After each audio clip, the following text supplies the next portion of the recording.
Picture चालू करो बे।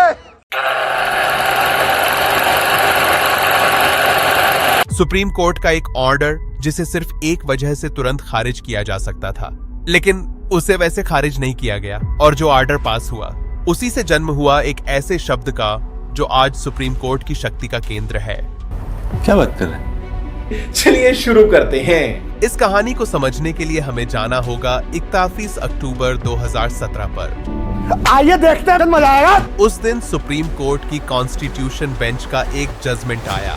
इस जजमेंट को खुद चीफ जस्टिस ने लिखा और उसके पैराग्राफ 22 में उस केस का जिक्र था जिस केस में कहा गया था कि 2 जजों की बेंच किसी मामले को सीधे कॉन्स्टिट्यूशन बेंच को तभी भेज सकती है जब उसमें संविधान की व्याख्या से जुड़ा कोई महत्वपूर्ण सवाल हो।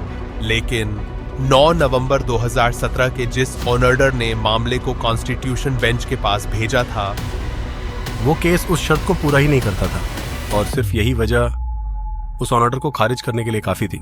लेकिन वो ऑर्डर वैसे खारिज नहीं हुआ। क्यों?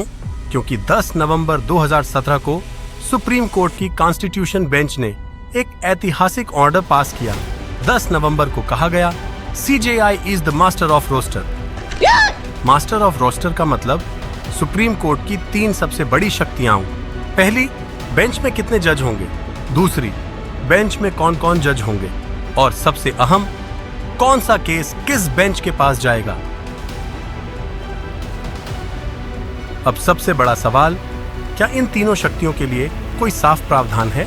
संविधान का आर्टिकल 148 बेंच की संख्या की बात करता है और सुप्रीम कोर्ट रूल्स 2013 जजों को बेंच में नॉमिनेट करने की शक्ति देता है। लेकिन कौन सा केस किस बेंच के पास जाएगा, इसका जिक्र ना संविधान में है और ना ही उन नियमों में। इसे ऐसे समझिए, 3 ताले हैं, 2 चाबियां कानून में लिखी हुई थी।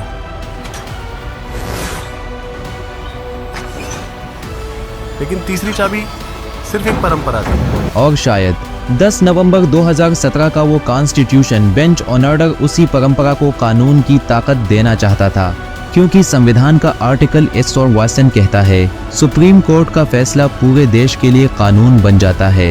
यानी परंपरा वाली चाबी सहित बाकी अन्य 2 चाबियों को एक मजबूत कानूनी चाबी में बदल दिया गया। और तभी से सुप्रीम कोर्ट में सबसे ताकतवर शब्द है। लेकिन इस कहानी का असली मोड़ अभी बाकी है। शेष अगले हिस्से में।